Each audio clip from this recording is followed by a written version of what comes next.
Selamat datang kembali di Jin dan Jun Channel bersama saya Junaidi dalam seri tutorial Google Sheet. Oke guys, kali ini saya akan menjelaskan bagaimana pengoperasian dasar pada kolom. Oke, video sebelumnya saya jelaskan pada baris, sekarang pada kolom. Oke guys, saya sudah punya satu sheet melanjutkan sheet sebelumnya di mana pada kolom B sudah ada data A B C D E. Oke.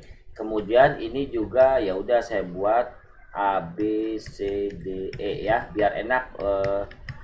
Oke guys. Bagaimana kita mengatur menggunakan operasi dasar pada kolom? Pada dasarnya sama saja dengan baris guys. Cuma bedanya kalau baris kan yang diselect barisnya, kalau kolom yang kita select kolomnya. Oke, yang pertama, misal saya select kolom B, guys. Kolom B, teman-teman bisa lihat klik kanan. Ketika kolom B dalam keadaan terselect, maka teman-teman bisa klik kanan, maka akan muncul beberapa shortcut menu. Oke. Atau teman-teman bisa sorot kolomnya, teman-teman akan lihat tanda panah di sini, gitu ya. Tanda panah di sini kalau teman-teman lihat, nah ini dia, nah ini tanda panahnya guys. Nah ini ada tanda panah ketika kolomnya diselect, maka muncullah beberapa menu guys. Oke, menunya yang kita sebut shortcut menu sama saja dengan teman-teman klik kanan muncul shortcut menu, atau teman-teman klik panahnya maka muncul shortcut menu. Nah ini hanya ada pada kolom, kalau pada baris nggak ada yang panah-panah ini guys. Oke, nah apa yang bisa kita lakukan ketika kita menselect kolom guys? Oke, misal saya select kolom B, maka ketika saya klik panahnya, maka ada beberapa perintah yang bisa dilakukan seperti menyisipkan satu kolom sebelah kiri, satu kolom sebelah kanan dan sebagainya. Kenapa munculnya satu kolom? Karena yang saya select memang satu kolom guys. Oke, kalau saya select dua kolom, misalnya kolom C dan kolom D, lalu saya klik kanan, maka muncullah sisipkan dua kolom baik di kiri maupun di kanan.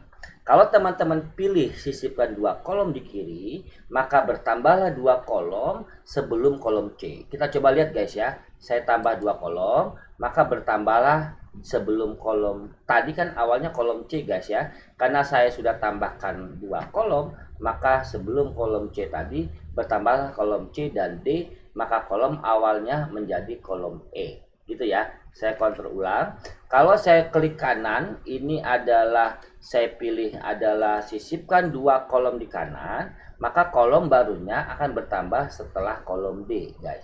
Maka kolom E ini akan berubah menjadi kolom G. Oke, saya coba klik sisipkan dua kolom di kanan, maka muncullah kolom E dan F, maka kolom yang tadinya E menjadi kolom G. Oke guys. Nah,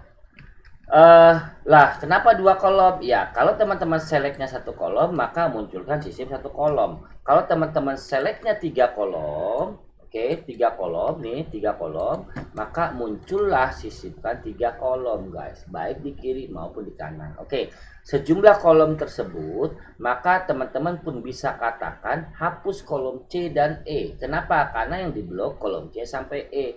Kosongkan kolom CE, sembunyikan kolom CE, ubah kolom CE, kelompokkan kolom C dan E. Oke. Nah, kalau saya pilih kelompokkan guys, maka otomatis di sini muncullah ini tandanya dikelompokkan. Saya bisa sembunyikan yang dikelompokkan tadi, berubah tanda plus. Teman-teman coba lihat A, B langsung F. Berarti ada kolom di antara B dan F yang tidak terlihat. Ini berbeda dengan disembunyikan guys. Oke. Kalau disembunyikan simbolnya bukan plus. Oke, ini kita lihat. Nah ini berarti teman-teman ketika dalam keadaan kolom yang kelompokan terbuka seluruhnya muncul simbol minus. Kalau dalam keadaan tertutup muncul simbol plus. Loh, beda nggak dengan disembunyikan? Beda guys.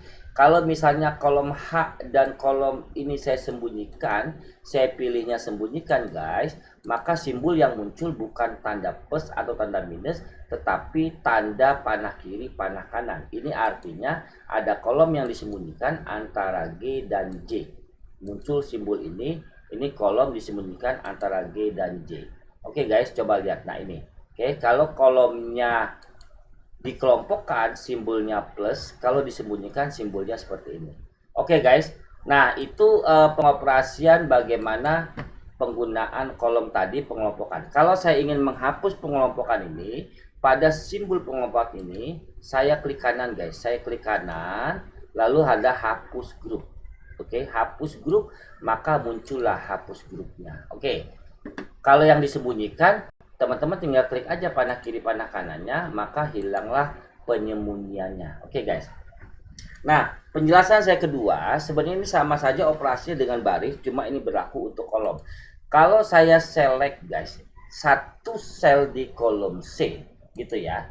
Lalu saya klik kanan, maka muncul perintahnya sisipkan baris, sisipkan kolom, tetapi tidak menyebutkan berapa jumlah baris yang disisipkan, berapa jumlah kolom yang disisipkan, dan muncul lagi sisipkan sel. Oke. Sisipkan sel itu beda guys dengan sisipkan baris, sisipkan kolom. Saya mau jelaskan dulu, sisipkan baris kolom tidak ada jumlah baris yang disisipkan atau tidak ada jumlah kolom yang disisipkan. Kalau teman-teman select dua sel dalam kolom yang sama, ketika teman-teman klik kanan, maka muncullah sisipkan dua baris, tetapi sisipkan kolomnya tidak ada jumlah kolom yang disisipkan. Kenapa? Karena memang asumsinya teman-teman hanya menselect dua sel di dalam satu kolom, itu sebabnya dia hanya menyisipkan kolom. Oke, kalau teman-teman select dua kolom, dua sel di kolom yang berbeda, maka muncullah pesannya di sini sisipkan dua kolom, tetapi barisnya tidak ada jumlah baris. Kalau teman-teman selectnya dua kolom dan dua baris, maka muncullah dua baris dua kolom. Oke, guys, ada yang beda dengan yang teman-teman lakukan. Ketika teman-teman klik nama kolomnya, lalu teman-teman klik kanan, maka ada pilihan di kiri dan di kanan. Demikian juga baris. Tetapi ketika teman-teman lakukan select di area sel, maka tidak ada pilihan di kiri atau di kanan, yang ada hanya langsung sisipkan kolom. Nah, ini secara default sisipkan dua kolom, tidak ada pilihan kiri kanan guys. Artinya defaultnya adalah ketika teman-teman pengelompokan sel dilakukan di tingkat sel, bukan di tingkat kolom, klik kanan, sisipkan dua kolom. Ini artinya kolom yang akan ditambahkan di kiri guys. Defaultnya di kiri. Kita coba klik, nah muncul di kiri. Paham ya? Nah, baris juga demikian. Kalau teman-teman bilang begini, maka defaultnya sisipkan 3 baris, itu defaultnya di atas. Oke? Oke guys. Nah, itu yang bisa kita lakukan terhadap baris dan kolom berikutnya. Nah, apa yang bisa kita lakukan lagi terhadap baris dan kolom berikutnya adalah ketika teman-teman select beberapa kolom yang tidak berurutan. Oke, ini saya select beberapa kolom tidak berurutan. Bagaimana saya men-select ini? Saya gunakan tombol kontrol yang saya tekan terus-menerus, lalu saya select kolomnya guys. Oke. Nah, ketika teman-teman klik kanan, oke, saya select dua kolom berurutan, klik kanan dilakukan di sini ya guys. Klik kanan. Oh, maaf. Oke, klik kanan. Nah, maka sisipkan kolomnya nggak muncul guys. Kenapa? Karena memang menyisipkan kolom itu harus berurutan kolom yang diselectnya.